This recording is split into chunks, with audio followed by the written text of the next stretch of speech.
కర్ణాటకలో ఇప్పుడు కొత్త సమస్య అంటే ఎట్లా తయారైపోయిందంటే మన చేతుల్లో ఏమీ ఉండదు భవిష్యత్తులో.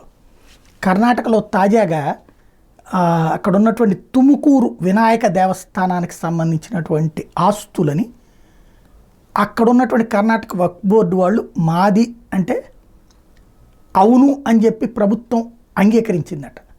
వాళ్ళు చెప్పారు కాబట్టి అది కోర్టులో తేల్చుకొని అప్పటిదాకా ఆ ట్రస్ట్కే చెందుతుందంటూ ఏదైతే ముస్లిం సంస్థకు సంబంధించినటువంటి ట్రస్ట్కి ఆ భూమిని ఇస్లామిక్ ట్రస్ట్కి కేటాయించేశారు.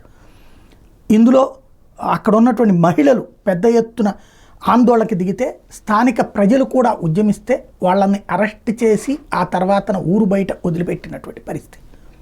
క్రమంగా ఆ రాష్ట్రంలో కర్ణాటక తమిళనాడులో పరిస్థితి ఏంటంటే బంగ్లాదేశ్ తరహా పరిస్థితులు వస్తున్నాయి. హిందువులు తమ ఉనికి కోసం పోరాడాల్సిన పరిస్థితి వస్తుంది, తమ సంస్కృతి కాపాడుకోవడానికి పోరాడాల్సినటువంటి పరిస్థితి వస్తుంది, తమ సంస్కృతిని విధ్వంసం చేసేటటువంటి కుట్రదారులకు సహకరించే ప్రభుత్వాలతో పోరాడాల్సిన పరిస్థితి వస్తుంది.